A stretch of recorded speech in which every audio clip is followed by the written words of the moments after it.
Le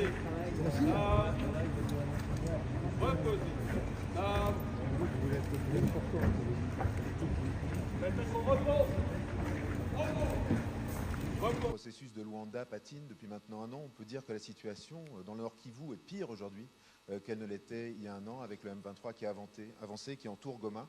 Il n'y a pas de dialogue. Vous venez finalement de le dire à l'instant, Monsieur Tshisekedi, vous ne voulez pas parler à Paul Kagame pour l'heure. Donc ma question est d'abord, pour vous, qu'est-ce qu'il faudrait pour que eh bien, vous vous mettiez à la table et que ces discussions puissent reprendre?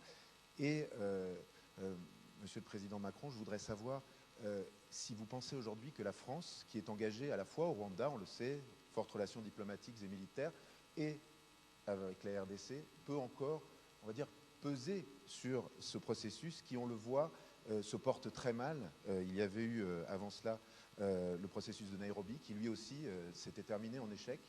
Donc comment peut-on sortir de ce nœud, à la fois que peut faire la France et qui faudrait-il pour que vous alliez parler Monsieur Kagame? Mais vous l'avez dit, monsieur le journaliste, en parlant de Goma, vous avez dit que Goma est presque totalement asphyxié.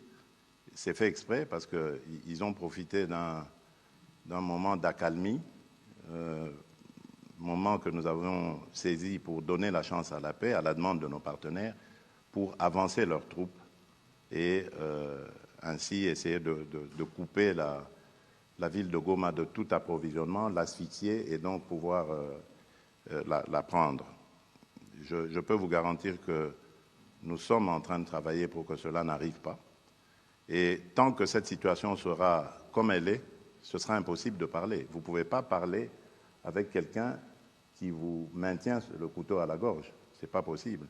Donc, vous avez compris, pour avoir l'éventualité ou la possibilité de discussion, il faut que la situation évolue, c'est-à-dire il faut que l'armée rwandaise qui actuellement se trouve sur le sol de mon pays et non le M23, parce que le M23 c'est une coquille vide que le Rwanda brandit, il faut que l'armée rwandaise ait quitté le sol congolais. Alors à ce moment-là, oui, ce sera possible de discuter, mais discuter pour désormais s'entendre sur le fait que le Rwanda n'a plus rien à venir faire en République démocratique du Congo au niveau militaire. D'abord, je voudrais défendre quand même le travail qui est fait par l'Angola et son président, parce que je peux toujours critiquer les processus, mais enfin, il a le mérite d'exister et il n'y a pas beaucoup de concurrents. Donc l'engagement du président Lourenço est une chance pour la sous-région et je crois vraiment pouvoir le dire pour la RDC aussi. Et il le fait avec beaucoup d'engagement, de courage et de ténacité. Et donc nous soutenons ces efforts et nous nous coordonnons très étroitement avec ce qui est fait par le président Lourenço.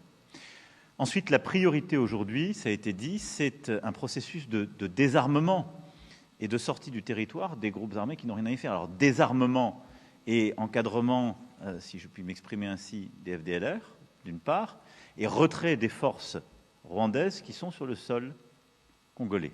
Ça, c'est la priorité. Puis, désarmement du M23 et processus d'accompagnement. Bon. Donc, la priorité, elle est là, elle est sécuritaire. C'est le plan sur lequel on a travaillé.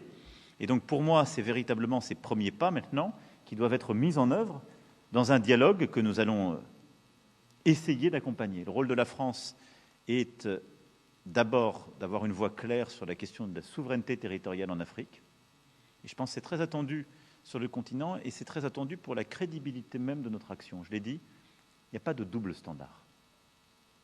Et donc on ne peut pas dire chaque jour que la souveraineté territoriale en Europe justifie des efforts massifs et notre soutien à l'Ukraine, mais que la souveraineté territoriale de la RDC, ce serait une question secondaire. Non.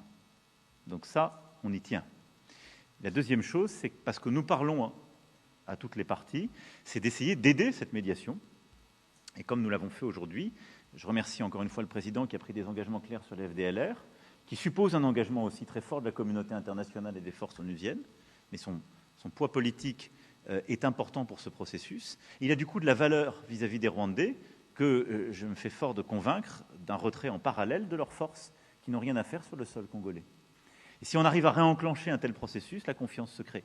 Je suis très prudent, parce que vous avez raison de rappeler que les derniers mois ont plutôt été vers un accroissement des tensions.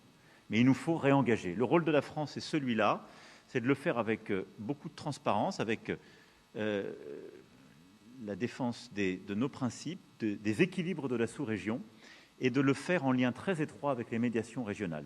Donc nous allons continuer de nous engager de bonne foi sur des principes très clairement établis dont nous avons parlé ensemble et que je vous ai exposés dans la plus grande transparence. Je pense qu'on peut y arriver, je dirais même que nous devons y arriver. La réalité, c'est celle que votre confrère évoquait juste avant, c'est que nous parlons là d'une situation qui, depuis 3 décennies, s'est installée. Et donc, nous avons raison de nous y attacher collectivement, mais ça va supposer beaucoup de courage de tout le monde et un réengagement massif à tous égards. C'est aussi pour ça que tout ce qui est fait pour reformer, recréer l'unité des forces armées en RDC et reprendre la totalité de la souveraineté du territoire est très important côté congolais. Merci beaucoup. Merci, mesdames et messieurs, et merci à nouveau au président. Merci, Emmanuel.